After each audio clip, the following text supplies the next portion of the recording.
धारावाहिक किसी प्रकार की ऐतिहासिकता का दावा नहीं करता। तत्कालीन परिस्थितियों को दर्शाने के लिए आवश्यक और उचित नाटकीय रूपांतर किए गए हैं। ऐतिहासिक रूप से जोधाबाई के स्थान पर हरकाबाई, हीर कुंवर जैसे नाम इतिहास में प्रचलित हैं। ये धारावाहिक किसी भी सामाजिक परंपरा और पारिवारिक संबंधों का ऐतिहासिक दावा नहीं करता है। इसका उद्देश्य किसी भी समुदाय की भावनाओं को ठेस पहुंचाना नहीं है।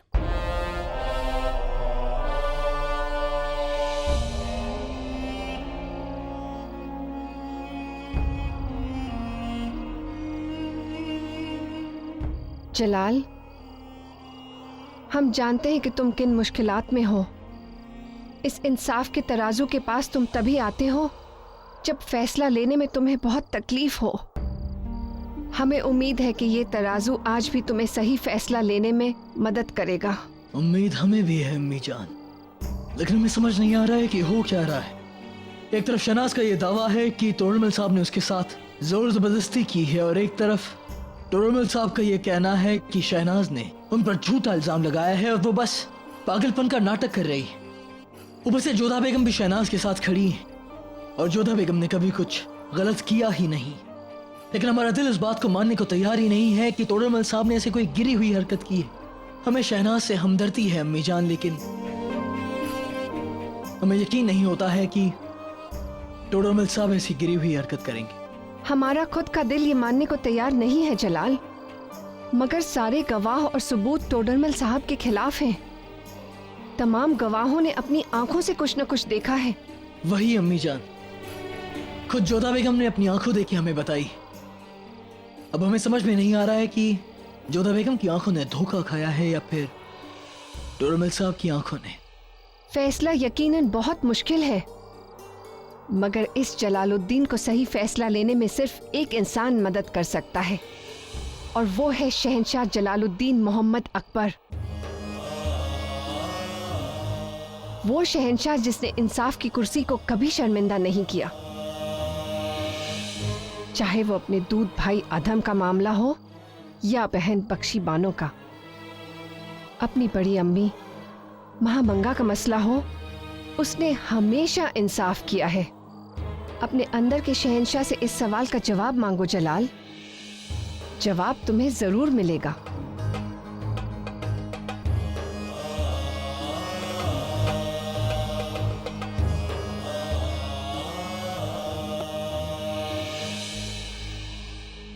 सोचकर तरस आता है, बेचारी मासूम शहनाज, क्या बीती होगी उस पर। मामला सनसनीखेज है। सल्तनत के एक मुलाजिम ने एक पागल लड़की के साथ जाती की है। उस बेचारी को तो पता तक नहीं, इसीलिए जोधा बेगम उसके साथ खड़ी है। खामोश। तोड़रमल साहब मुगल सल्तनत के वफादार रहे हैं। हो सकता है कि ये गलतफहमी हो या फिर किसी की कोई साजिश हो। क्या तोड़रमल जैसा जिम्मेदार शख्स भी ऐसी हरकत कर सकता है? किसी का कुछ नहीं कहा जा सकता है, और हमारी समझ में ये नहीं आता है कि शहनाज इतनी मासूम है, वो भला झूठ क्यों बोलेगी। हमें तो जलाल के लिए सोचकर अफसोस हो रहा है। एक तरफ तोड़रमल उसके वफादार है और दूसरी ओर शहनाज जोधा की चहती है। न जाने जलाल कल क्या फैसला लेगा। लेकिन अगर शहनाज के साथ ऐसा कुछ हुआ है तो वाकई बहुत गलत हुआ है। बेचारी मासूम बच्ची है।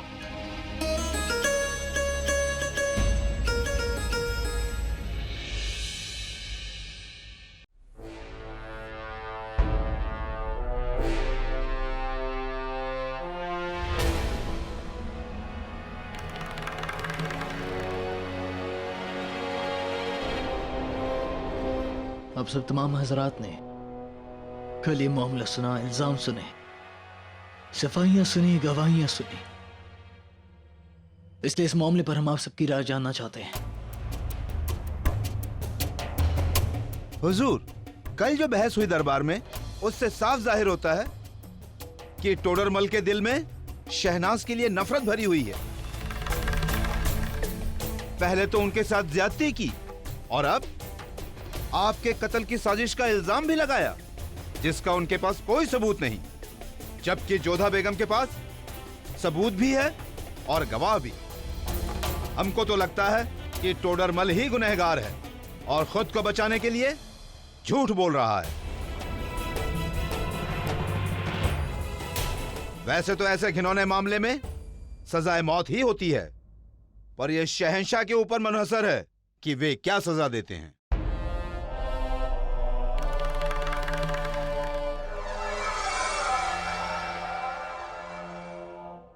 हम भी इस बात से इत्तेफाक रखते हैं। हमने सबकी बात सुनी और अब सब हमारा फैसला सुनने को तैयार हो जाए।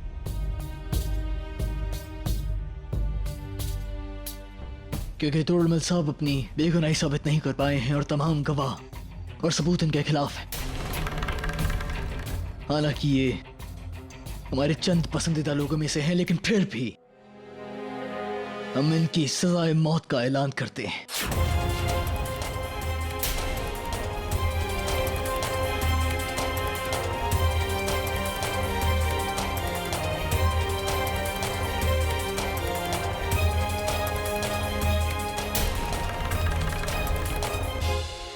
क्योंकि किसी की जिंदगी के साथ खिलवाड़ करना, जोर जबरदस्ती करना गुनाह अजीम है। इसलिए हमारा हुक्म है कि तोड़रमल साहब को तोप के सामने खड़ा कर उड़ा दिया जाए।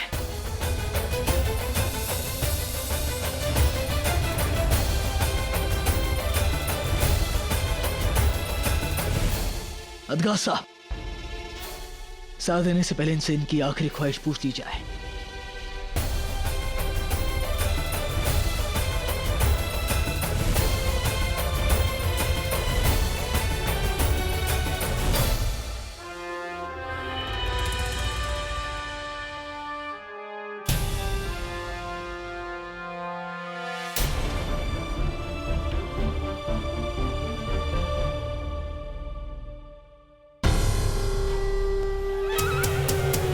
जानते हैं कि तुम पागल नहीं हो, इस पागल बनने का अभिनय कर रही हो। तुम सबको मूर्ख बना सकती हो, पर तोड़रमल को नहीं। बहुत जल्द तुम्हारे नाटक से पर्दा उठेगा। शहंशाह को तुम्हारी हकीकत पता चल जाएगी। हमें नहीं बताओगी तो स्वयं शहंशाह को जवाब देना होगा तुम्हें। कल सुबह सबसे पहले हम शहंशाह को स्वयं तुम्हारे बारे में बताएंगे। और मैं पूर्ण विश्वास है कि शहंशाह की पगड़ी में वो विष तुम्ही ने डाला था, जिसका साक्ष्य है तुम्हारे चले हुए हाथ। अपने परिणाम के लिए तैयार रहना।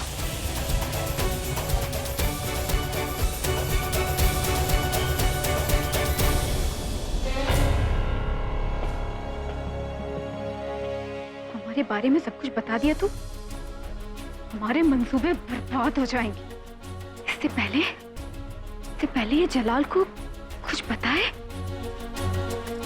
हमें ही कुछ करना पड़ेगा।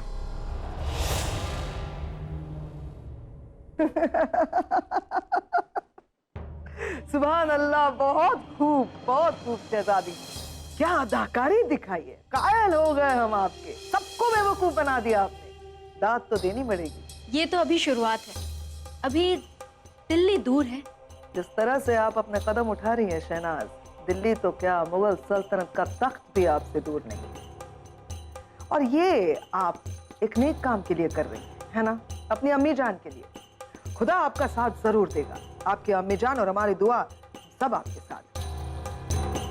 लेकिन शहजादी एक बात कहे, वक्त आ गया है कि आप इस महल से दूर चली जाएं। देखिए, आज नहीं तो कल आपकी असलियत सबके सामने आ जाएगी और फिर आपकी मुश्किलें बढ़ जाएंगी। बेहतर यही है कि आप अपने बचाव का रास्ता ढूंढ लें अभी से। देर नहीं होगी महामंगा। हम इंतजार कर रहे हैं अपनी फौज का। इंतजार कर रहे हैं कि कब बेगम महाचूचक फौज भेजेंगे। और उसके बाद होगा आमना सामना जलाल के साथ।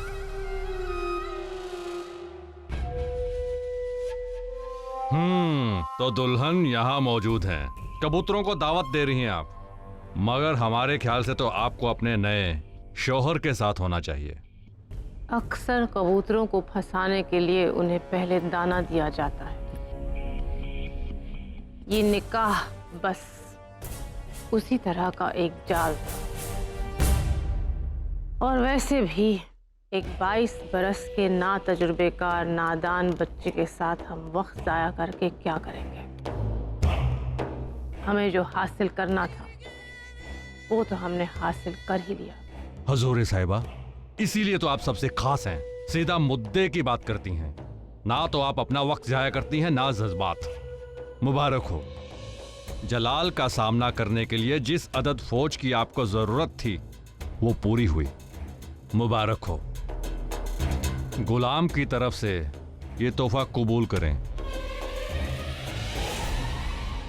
जब तक आगरा हमारे हाथ में नहीं आ जाता, हमें आपकी ना मुबारकबाद चाहिए ना आपके तोहफे।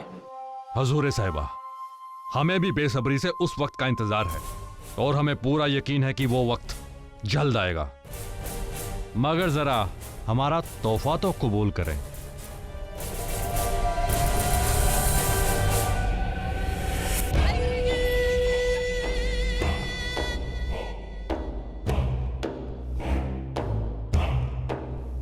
हजूर साहिबा, आपकी नई मुहर, जिसका इस्तेमाल आप मुगल सल्तनत की मलिका होने के बाद करेंगी।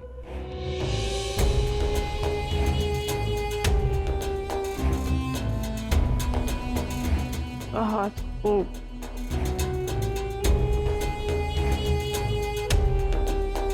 आपका तोहफा आपके दिमाग की तरह है, लाजवाब।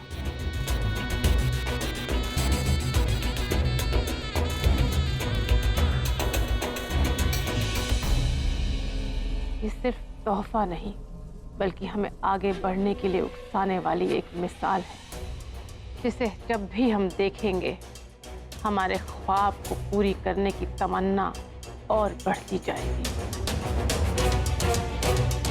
अब ये बताइए हमें, क्या शहजादे हैदर की फौज कूच के लिए तैयार है? निकाह के वायदे के मुताबिक वो फौज आपकी हुई, इसलिए आपका जब हुक्म हो वो कूच करेंगे। तो फिर वो पाक घड़ी आज रात की आएगी, जब हमारी फौज आगरा के लिए कूच करेगी। ये फौज एक तूफान होगी जो मुगल सल्तनत के परचम की धज्जियां उड़ा देगी।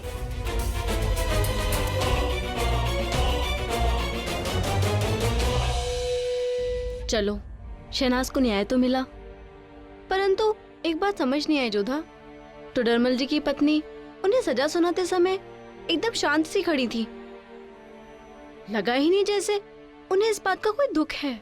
ये बात हमने भी अनुभव की मोती। ऐसा क्यों किया उन्होंने? क्योंकि वो निर्दोष हैं।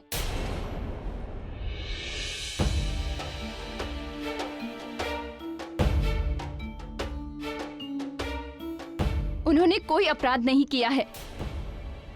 क्षमा कीजिए, सूचित किए बिना आ गए, परंतु हम ये देखना चाहते हैं किसी निर्दोष को दंडित करके आप कैसा अनुभव कर रही हैं। हम जानते हैं कि एक पत्नी होने के नाते आपको कितनी पीड़ा हो रही होगी, परंतु हमने वही किया जो एक स्त्री को करना चाहिए।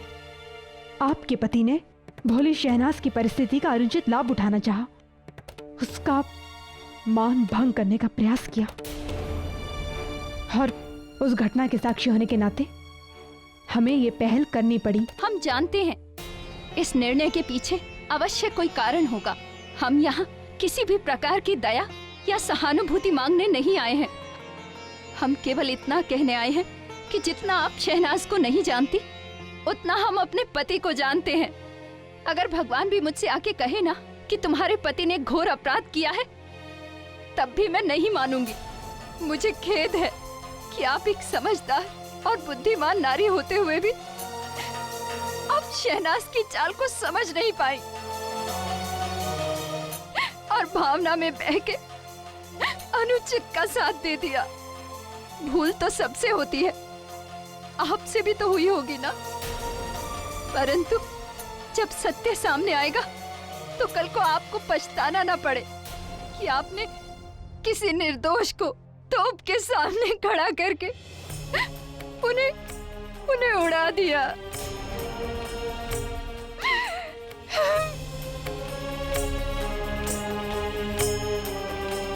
मैं आपसे एक बात कहना चाहूंगी बेगम साहिबा, कल उन्हें दंडित किया जाएगा। मैं वहां उपस्थित रहना चाहूंगी। ताकि उन्हें संतुष्टि मिले कि उनकी पत्नी अंत तक उनके साथ थी, और मुझे ये संतोष रहेगा कि मेरे पति ने अपने धर्म के लिए बलिदान दे दिया। उन्हें एक वीर की मृत्यु प्राप्त हो रही है और मैं वीरांगना की तरह उन्हें अंतिम विदाई देने जरूर आऊंगी।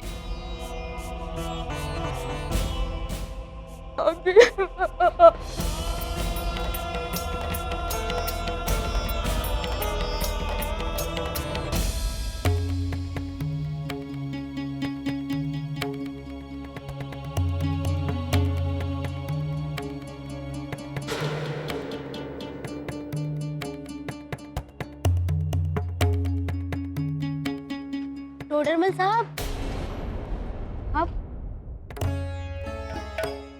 हमें इस बात का खेद नहीं है कि हमें बंदी बनाकर दंड दिया गया। खेद है तो इस बात का कि हम अपना कर्तव्य पूर्ण नहीं कर सके।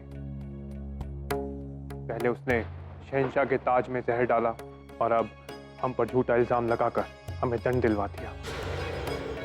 शहनाज, अब तो सिर्फ यही प्रार्थना है कि शहंशाह सुरक्षित रहे।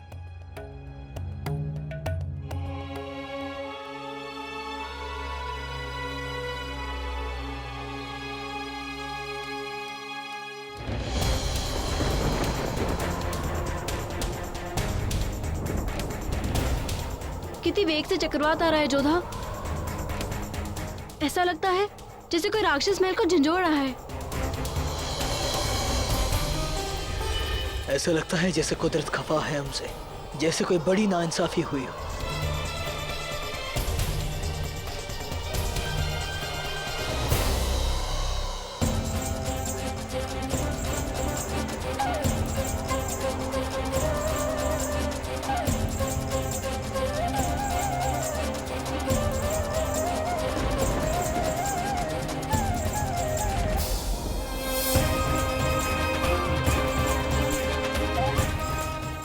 कैसा अपशगुन है कान्हा? कोई घोर अनहोनी हुई है। मोती बाई, क्या हुआ जोधा? मोती, कान्हा के सामने प्रज्वलित अखंड दीपक बुझ गया है। कोई घोर अनर्थ हुआ है। प्रकृति का ऐसा प्रकोप, कोई बहुत बड़ा अनर्थ हुआ है मोती।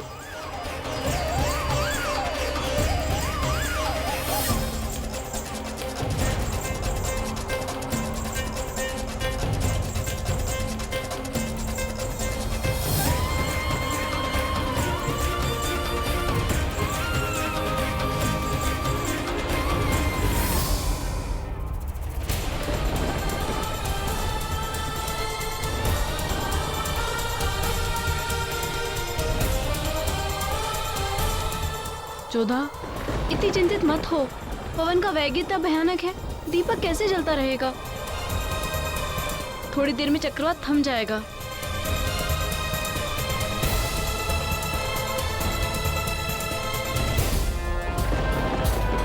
इतना तेज तूफान जिसे सब कुछ तहस नहस कर देना चाहता हूं, और थोड़ी देर बाद ये तूफान थम जाएगा और अपने पीछे छोड़ जाएगा एक गहरी खामोशी। हमने टोडरमल साहब के साथ ज्यादती कर दी है। शायद वो नेक इंसान है, हम उन पर रहम दिखा सकते थे, मगर अगर ऐसा करते तो अवाम में गलत पैगाम जाता। क्या करें, हमें कुछ समझ में नहीं आ रहा है।